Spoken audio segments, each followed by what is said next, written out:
तो दीपक रंजन, आपके विचार ऐसे हैं इसलिए ये सब बातें सामने आ रही। भाई वक्त तो आपको भी मिल गया ना, एक हफ्ता और अच्छे से तैयारी कीजिए। देखिए पूजा जी, ये भारतीय जनता पार्टी के लोग आज भी चुनाव हार रहे थे, कल भी चुनाव हारेंगे और जितना डेट ये आगे बढ़ाएंगे उतना बुरी तरीके से हारेंगे। लेकिन ये मैं जरूर कहना चाहता हूं कि एक देखिए तिथि निर्धारित होती है चुनाव आयोग के द्वारा कि नॉमिनेशन के बाद प्रत्याशी का खर्चा जुड़ना शुरू हो जाता है। आप बताइए एक हफ्ते का खर्चा जो है कितना ज्यादा हो जाएगा, कार्यकर्ताओं का कितना ज्यादा खर्चा हो जाएगा।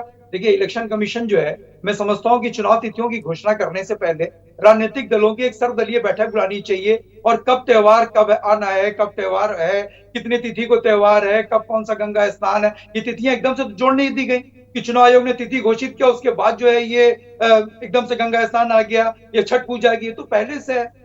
तो ऐसा तो नहीं था। ये लोग तो सनातन के लोग हैं, ये लोग तो बड़ा मानते हैं इन चीजों को, इनको नहीं पता था। लेकिन इलेक्शन कमीशन ऑफ इंडिया एक लोगों की मंशा जान करके, एक लोगों से विचार विमर्श करके तिथियों की घोषणा, डेट की घोषणा तो कर देता है। लेकिन जब भारतीय जनता पार्टी को लगता है कि अरे हम तो चुनाव में हार रहे हैं, फिर मुख्यमंत्री जी भागे भागे भागे भागे हाथ पांव जोड़ने चले आते हैं प्रधानमंत्री के पास, राष्ट्रीय अध्यक्ष जी के पास। उनके पास जाके वहां पे हाथ पांव जोड़ते हैं और कहते हैं साहब हमारी फजियत हो जाएगी, हम 9 के 9 सीटें वहां पे हार रहे हैं। क्योंकि देखिए एक सीट पे तो पहले ही सरेंडर कर दिया उन्होंने। याचिकाकर्ता जो है वो खुद अपना वापस देना चाहता है। 23 सितंबर लास्ट ईयर को इसकी सुनवाई हो चुकी है, मोर देन 1 ईयर हो गया और आज तक उसका निर्णय नहीं हो पाया।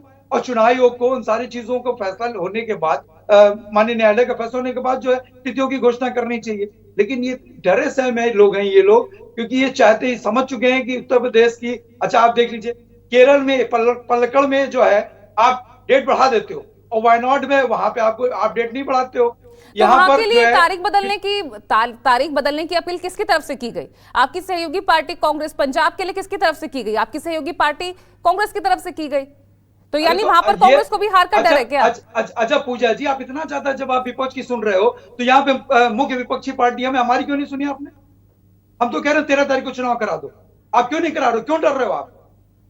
भाई अगर आप विपक्ष पार्टी की तरह सुन रहे हो, आपने चिट्ठी नहीं लिखी ना, आपकी अपील जाती तो उसको भी, अरे आप जाहिर तौर पर उसको भी संज्ञान में लिया जाता। अच्छा पूजा जी, आप आनंद फानंद में जो आप डेट बढ़ा दो, क्या उसके घंटे पहले किसी मीडिया पर्सन को पता था? सिवाय भारतीय जनता पार्टी के किसी को नहीं पता था। मुख्यमंत्री जी जब भाग करके गए तो प्रधानमंत्री जी ने, जेपी नड्डा जी ने कमीशन ऑफ इंडिया से बात की सीआई से। उसके अगले आप बताइए, पहले पता होता तो हम चिट्ठी लिखते। हम तो चिट्ठी आपके चैनल के माध्यम से जहां गई वहां चिट्ठी लिख दें, 13 तारीख को करा दे चुनाव। मुख्य विपक्षी पार्टी हमसे कम से कम राय मशवरा बातचीत तो करनी चाहिए। लेकिन आप तो अपनी जीत को लेकर आप तो कह रहे हैं ना, जोड़ेंगे तो जीतेंगे। जीत की आपकी अपनी गारंटी आपकी पक्की है, तो क्या डर है? 13 हो, 15 हो या 20 हो? देखिए पूजा जी, पॉलिटिकल हिस्ट्री का सबसे खराब बयान अगर कोई है तो माननीय मुख्यमंत्री जी के द्वारा दिया हुआ बयान है। किसको काटने और किसको बांटने की बात करें, आज तक इस चीज को जस्टिफाई नहीं करें। हम तो कह रहे हैं कि हम जोड़ेंगे तो जीतेंगे। जब तक इंसान जुड़ेगा नहीं, चाहे समाजवादी पार्टी जुड़े या इंडिया गठबंधन से जुड़े, इंडिया ब्लॉक से जुड़े, तब तक हमको जीत कैसे हासिल हो? हम तो जोड़ने की बात कर रहे हैं। ये तो काटने की, बांटने। एक संवैधानिक पद पे बैठा और एक मठ का योगी जो है उसकी बोली भाषा ऐसी होनी चाहिए। मॉडल कोड ऑफ कंडक्ट भी ये कहता है कि किसी धर्म और किसी जात से जोड़ करके आप राजनीतिक लाभ नहीं ले सकते। यार इंसानों की तो बात छोड़ दी पूजा जी, इन्होंने तो भगवान को भी बांट दिया। वहां मोहन यादव कहते हैं मध्य प्रदेश में कि जो किशन का भक्त है वही असली भारतीय है। यहाँ पर उत्तर प्रदेश में योगी आदित्यनाथ कहते हैं, बीजेपी के नेता तो ये भी कह रहे हैं कि समाजवादी पार्टी जिसका ध्यान सिर्फ मुस्लिम वोट पर है, इसलिए वो इस तरह के बयान दे रहा है। देखिए समाजवादी पार्टी सभी धर्म सभी जातियों का सम्मान करती है, लेकिन इन लोगों की सिर्फ जुमलेबाजी, इनकी सिर्फ नारेबाजी है। सबका साथ सबका विकास, ये बात कर रहे थे ना हिंदू मुस्लिम की। क्या अमन गौतम जिसकी मौत हुई यहाँ पे वो हिंदू नहीं था? क्या मोहित पांडे जिसकी पुलिस कस्टडी में हत्या हुई हिंदू नहीं था? एक हिंदू राम गोपाल मिश्रा जिसके घर का चिराग बुझ गया, मैं जस्टिफाई नहीं करता या मैं वकालत नहीं करता जिसने गोली चलाई, लेकिन वहां पे प्रोसेशन में इतनी पुलिस थी, वहां पे पुलिस फोर्स थी, इतने हिंदू समाज के लोग खड़े थे, उसको आपने चढ़ा दिया दूसरे जात के धर्म के झंडा नोचने के लिए और उसको मौत के घाट आपने उतार दिया उसको प्रोवोक करके। वो हिंदू नहीं था। राम गोपाल मिश्रा जिसके घर की दीवार, मोहित पांडे हिंदू नहीं था। ये हिंदू मुस्लिम की बात कर रहे हैं। एक तरफ कहते हैं सबका साथ सबका विकास, हिंदू की मौत हुई, इनकी मौत हुई। अरे बहुत ऐसे कितने में नाम गिनाऊं। आज की तारीख में उत्तर प्रदेश पुलिस कस्टडी में सबसे ज्यादा मौतें अगर कहीं हो रही हैं तो आज की तारीख में उत्तर प्रदेश में हो रही हैं। क्या वो हिंदू नहीं होते हैं?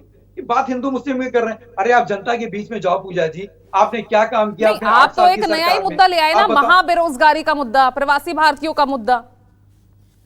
तो इसमें माननीय राष्ट्रीय अध्यक्ष जी ने क्या गलत कह दिया आप बताइए?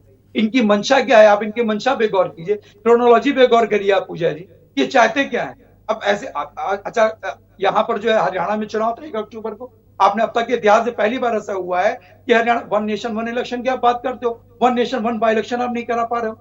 हरियाणा और महाराष्ट्र का चुनाव आप ही ने कहा कि 15 साल से, पिछले 15 साल से लगातार एक साथ हो रहा था, वो हिम्मत आप जुटा नहीं पाते हो। यहाँ के एक स्टेट में ही एक जगह अपडेट बढ़ा रहे हो, एक जगह अपडेट नहीं बढ़ा रहे हो। अगर आप ठीक है, तो रोहित अग्रवाल, अब तारीख बदल